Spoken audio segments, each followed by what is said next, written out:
Welcome to the Brilliantly Sexy Show with Devina Kaur. Our intention is to inspire, awaken and create global leaders using the Sexy Brilliant philosophy. Discover sacred wisdom and the benefits of self-leadership with your host, author of Too Fat, Too Loud, Too Ambitious, and founder of Sexy Brilliant Global Revolution, Devina Kaur.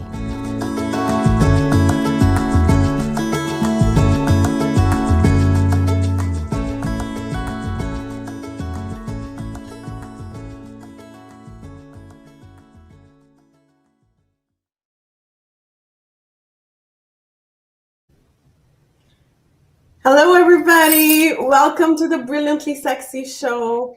And say hello to us if you see this. We are live on Facebook and on YouTube today, as well as on Twitter. And joining me today is Chantel Soumis. She's all the way here from Wisconsin. And Chantal has the story of overcoming adversity. But first, let me just tell you a little bit about Chantal. She is a world sought after personal brand expert, and her inspiration is fueled by magic, and she's a marketing genius. She has worked with top 500 executive teams and celebrities to build a strong foundation of public relations techniques to be liked, be memorable, and be trustworthy. And today Chantal is joining us to share her personal story of overcoming adversity, for overcoming health. And those of you who are here know that Sexy Brilliant Nonprofit Foundation is all about removing toxic shame. And I'm so glad that we are getting to share Chantal's story today. So Chantal, welcome. Thank you for joining us. Thank you. I'm so glad we finally get to connect. Yes, I'm so excited. Chantal and I have been friends on LinkedIn. We follow each other. I love her work. She is authentic. She's a leader and a woman warrior. And Chantal, I know you've overcome adversity. You struggle with multiple sclerosis. Tell us what it's like living with multiple sclerosis. But before that, tell us a little bit about yourself and how did you end up with this diagnosis? Yes. Well, thank you again for having this safe space where we can have these conversations, because toxic shame can be traumatic and it can hold us back from so many things and cause illness. And I really do think that a lot of those traumas caused my case of MS. And so a little bit about my story is that I'm from the Midwest in the United States. It's a very charming, small town feel. Even in the Windy City, it's a different big city. And by Windy City, I mean Chicago. I should probably clarify there. And my journey was always filled with a form of depression and anxiety that was really hushed in society. You know, you don't talk about it. You don't admit that you have it. And if you're numb and sad inside, you feel like everybody else is too. And so holding on to those that mental weight was so debilitating. And when I lost my job and I recently had a baby, pairing, the stress of being unemployed, my husband was too, with a newborn at home and all the hormones that happen as a woman right after having a child, that was just destined for destruction. And I started losing my vision very gradually. My husband was like, it's an ocular migraine. I've had one of those before. And in the US, when you don't have a job, you don't have health insurance. So I was really, living on prayer and essential oils and lighting some sage. Hopefully that would burn out the bad noise. But of course it didn't help. And it ended up affecting my legs. So my ability to walk, nothing was wrong with my legs. People would say, what happened to your leg? But it was all in the brain, because it's an incurable disease of the nervous system. And my optic nerves were hit. That's why I lost my vision. And it continued to just get worse and worse and worse. And it was so hard. The grieving process was brutal. But as a new mom, you have a purpose. You have that little tiny human that depends on you with everything and loves you more than you could ever be loved. And that was the magic that really, really carried me through. And then I had to figure out, how am I going to get work now with these disabilities? So that's a little bit about my story. Wow, but so I just want to I know you're there's obviously so much pain that goes with this, right? Like it's physical pain, but it's also emotional pain. It's also, you were also a young mother or a new mother. So every aspect of your life was affected by this, right? Like multiple sclerosis. So how was the diagnosis? Was it like you went to the doctor and it was like, oh no, you've got MS? Or was it like, did they struggle to find out what was happening? Were there a lot of visits to the hospital? Tell us about that as well. Yeah, that's a great question. So every case of MS is different. There's no specific case or no specific symptom that doctors can look at and say, yes, this is MS, except for lesions on the brain. So when I went in for an emergency MRI because of my vision loss, they thought immediately I had a brain tumor, right? And I was scanned and they found my brain was lighting up like a Christmas tree. There were lights everywhere on my brain and then on my spine because of my legs. So that was the biggest way to diagnose it.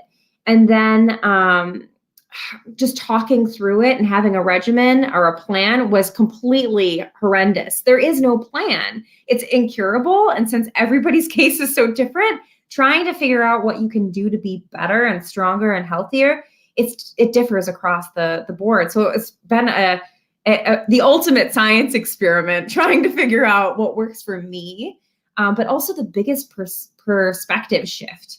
Because now I know, everybody's ecosystem is totally different. It doesn't take getting MS to understand that, but embracing that individuality and understanding that the beauty of being so different and living our own lives in a unique way has been the ultimate blessing. Wow, it's so powerful how your resilience, your brilliance, you just, you go through so much pain because it is painful to go through what you're going through, right? Like you've told me that you've also had chemotherapy, you've also struggled with your down days, you mentioned depression. So are you struggling are you still in pain? Is it like a lifelong thing? Oh, yeah. So the pain is one thing. The treatments caused, I didn't have asthma before the treatments. The treatments caused the asthma. They also cause dangerously low lymphocytes, which results in blood cancer. So it's kind of like one thing after another after another. So when it comes to pain management, especially the mental warfare that comes into play, like, am I being a good enough mom? Or, just having a caregiver. My husband is my caregiver. And it hurts so much to think of him as, the caregiver, but also the love of my life, because that puts so much pressure on him. And I know he's in pain too, because when he's unemployed or he's dealing with a job issue, that makes him feel like a failure. And it's just this vicious cycle. But managing that with like mindset, and I hired a coach to help me with that. And that was the best thing I could have ever done for myself. Wow. I'm so glad you're talking about this because, we all have issues. We all have struggles in life, whether it's depression or struggling with just your family issues, your health issues. Having professional help is the best thing that we can do for our personal development and growth. And I'm so glad you mentioned that, Chantal. It's like a doctor for your psychology. I mean, I work with a therapist. I work with my coaches as well, and I highly recommend that. So thank you for that, Chantal. Yes. Yeah. And Chantal, so how does it affect your work? I mean, are you still going for treatments? How often do you go to the hospital? Or for a checkup? Let me put it like that. Yes. So the tricky part about having a neurological condition is that they can't help you with anything. I mean, they might be able to give you some form of, cocktail to numb your pain a little bit. But when it comes to there were times when I would have seizures and they couldn't do anything about it. They could give me a treatment, but that treatment would likely cause more harm than good. Again, like a heart attack is a side effect of those things. And there's just even going in and being so brain dead that I couldn't get out of bed. Like I literally couldn't move. The doctors couldn't do anything. So it was so hard to figure out how we were going to move forward with this. And it really did take that support system to get through it, because there's no way that I would be where I am today. It does affect my work. So I am disabled. I do have permanent vision damage. And when my heart rate increases, whether that's through stress, which is really important to manage, or exercise, physical activity, I lose vision completely. So I'm incapacitated, and I have to really step back, calm down, and wait for things to return to normal, or pick up the phone and have client calls and find a workaround, have my attendant help me get through these things. So I'm so glad you're talking about this, because workplace disability, and especially when you're, disabled, or can I call you disabled? Is that the right word? Of course. Okay. Of course. So differently abled or disabled, whatever the term that we're using, because the jargon's always changing. How does it, what is your solution for people who are watching here, who are perhaps in the HR side of things and have people who are differently abled working for them? Any suggestions on that as well, please? Yes, absolutely. It's important to know that it doesn't take having blindness or mobility issues to be differently abled. Everybody is, right? You, Devina, know that so much, and helping people embrace confidence. Just going through imposter syndrome is a disability. It prevents you from so much. It's a different kind, but it still puts us all on the same playing field. So knowing that and creating a safe space for everybody to be their best version of themselves is the best thing to start. So by creating a safe space, that means having open door policies. That means asking questions, checking in with your people, saying how their family is doing, how their wife is, their children. Just that small talk brings so much to the surface, because a lot of times people will tell you that it's rough and that they need a little break. And that's when you can, again, push that safe space even further and encourage them to rest and to look in and take that time off that's so needed. So that's one thing. And the other thing would be, there's always a workaround. There's always reasonable accommodation. Nobody's ever disabled. So that's why I use the word differently abled, because there's always a way to get around it. I can't see very well, but I can still design content like nobody's business. I can't read my copy very well, but I can write my copy, very compelling copy. And because of that different ability, I have more attention to detail than most people do. I'm also so thankful and have an attitude of gratitude, unlike most people, because I've been through the trenches and will never take my life for granted ever again. So knowing that there's always a workaround is the biggest blessing that you could probably offer your team as well, by giving them that hope, by giving them that trust as well, so that they can really dig in and challenge themselves to get around it as well. I'm so glad you're talking about this, because, as I have people who work with me, and I try to have compassion, empathy, just kindness and understanding, so that none of my people ever get left behind. And of course, as the boss, I want the work done, but I have to remind myself, everybody has a family, everybody has different needs. Get to know your staff as like one-on-one. And that's been for sure has been my savior. And that I encourage everybody to look just beyond the superficiality of what it looks like on screen. There's a real person off screen as well, with real feelings, with family, with, in Chantal's case, it's a major health issue. So I love that. And thank you so much for just opening up, Chantal. And is there anything that, we as the audience, or as people who know somebody who's differently disabled, what is your message to them? Like something that you want to share about your own journey, or your observations on social media? Of course, we love your branding content, no doubt. But please go ahead with that. Yes, I just encourage everybody to, here we go. Crohn's disease, 30 plus years, failed all meds, medically retired, was close to death. Yes, the diet is everything. So with mine, I was basically brought back 2 times because of a severe reaction to medications. And with COVID, you're alone in the hospital. So one of those things was my lungs failed and my heart started to fail too. So having that so young and feeling like you're literally being wrapped up with angel wings while you fade away is really a big shift. You need to just make that change.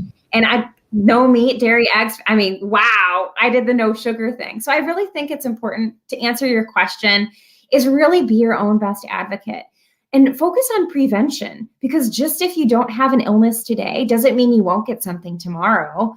I mean, heart health, it's February, Heart Health Month, and it affects women unproportionally. So it's important to focus on diet and what makes you happy, what makes you healthy. So for me, that mindfulness, having that coach that has been able to help me get off of my depression and anxiety medication, because I think that was doing more harm than good as well, by breathing through things, understanding to detach emotion from thought. Those little things that you can do can provide so much clarity and strength in your career. Nothing is impossible. Don't ever give up, especially if you're hungry for success, because the world needs people with all different abilities. It's what makes this place so beautiful. I love that. And, we're getting a lot of comments. People are really appreciating you opening up. And William Reynolds says that filter all water, Berkey water filter, and remove everything heavy metal from your life. And this actually is true as well. I have been using a Berkey water filter for 5 years, and by far removing that fluoride, switching from regular toothpaste to natural toothpaste, again, to manage the fluoride, is something that has helped me tremendously, just, on overall health way. And Chantal, is there something that you would say has led you to this? You've obviously you're a survivor, you're shining your light so bright, and we're so grateful that we have this opportunity. But is there something that has been, your parents, your family, your husband, your child, who has been your biggest supporter and how? Definitely my parents. I mean, there's something about parental love that when somebody loves you more than you could ever love yourself, that gives you strength, so much strength that you need. And I count my blessings every day that they're still with me and they're still my cheerleaders. And having that, before we weren't very close, I was the only girl of 3 older brothers. So, it was challenging for my dad to understand this little girl in a world of hockey players and tough guys. But it really brought us closer, and understanding that was so helpful, as well as when you go through these things, if you go through a diagnosis, you learn who your true friends are. People either back away from discomfort or they rise up because they get it. They've been through something and they can understand and empathize. And those are the people that you really need to lean into, because it's hard to find people that are soul-centered and are heart-centered as well and want to love and live. Those are the people that you need to keep close. So understanding those relationships has been such a silver lining. Yeah, and that's, I had that when I went through my divorce. Your true friends shine bright and you find strength through them. And then, of course, you also make new friends as you go along. And that's the best part. So that's a gift, yes. Yeah, it is. It really is. Well, everything in life is a gift, if we choose to look at life like that, right, Chantal? Yeah. So yes. How do you find the joy and happiness? I just want to know, how come you're always smiling and happy in the business? Oh, well, it's definitely not the case all the time. A lot of bubble baths. When I feel the need to just unwind and eat a pint of ice cream, I usually jump in a bath and get some water therapy. And also my favorite things in the world are usually puppies. And I have 2 big dogs that give me that puppy therapy that I need so much. And having a child, especially this age. So I have a child, he's 6. And he's my biggest fan too. And that's like the coolest thing ever to be, I know this is going to change soon, right? So I'm going to take advantage of what I got right now.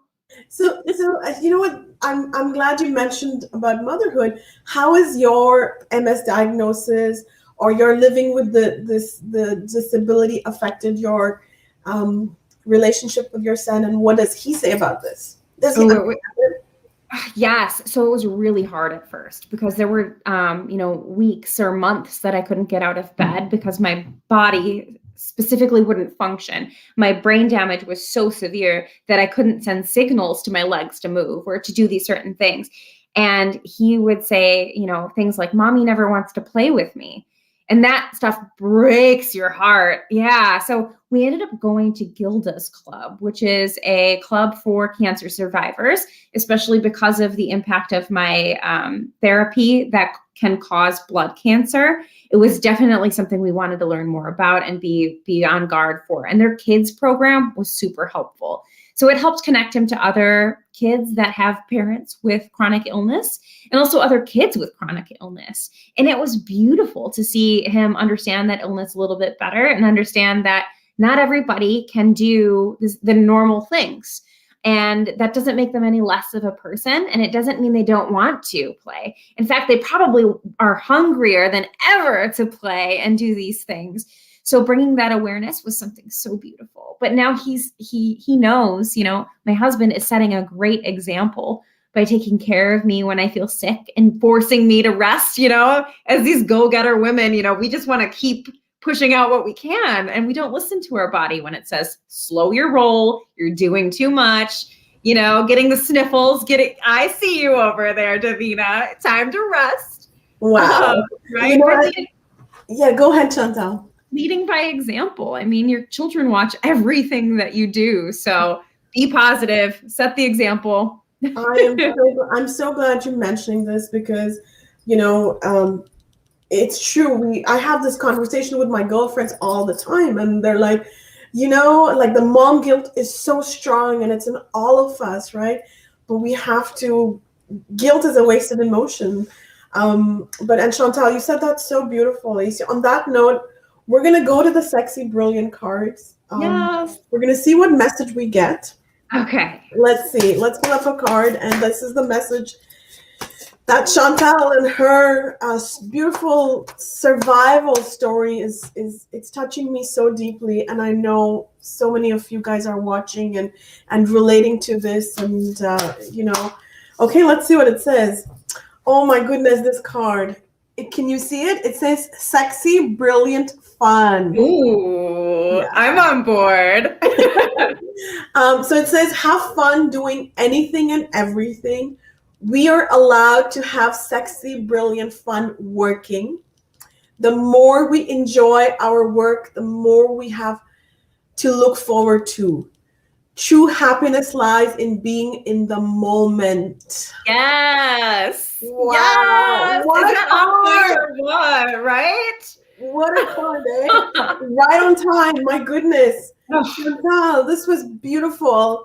And I know we have so much more to share. I'd like you to please share your website address where everybody can find you and send you messages or connect with you as well.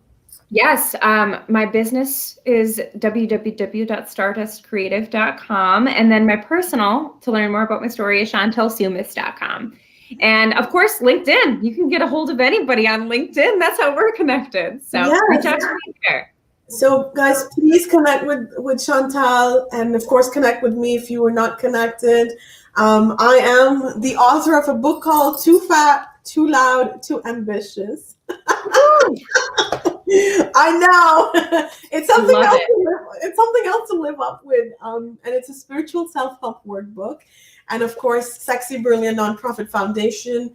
Our mission is to remove toxic shame and raise human consciousness. And that's why we're doing this, and we're giving, a weekly show to share stories of overcoming, just living, overcoming toxic shame, but also just raising human consciousness, because it's only through sharing our pain, sharing our struggles, that we can overcome them and make it a better world. Chantal?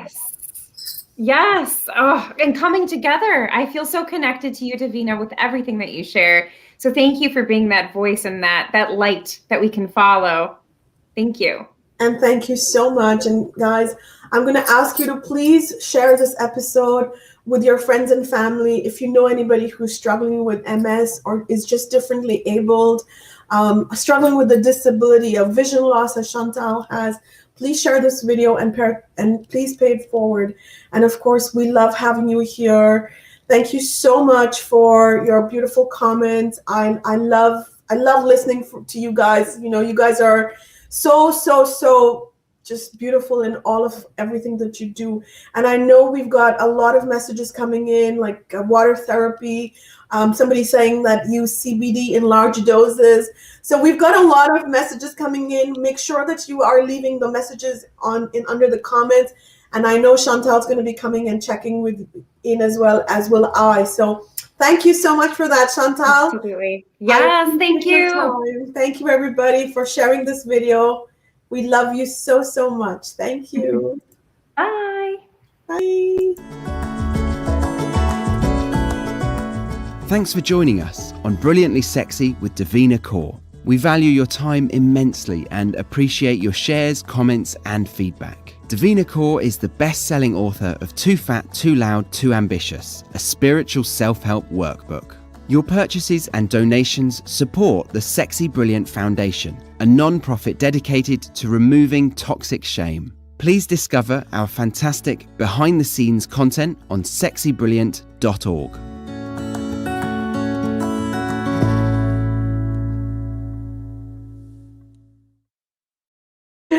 I love this behind the scenes. Bye, everybody. Thank you so much for being here. Thank you. You be healthy, okay? Thanks so much. Stay on the line, Chantal. Okay.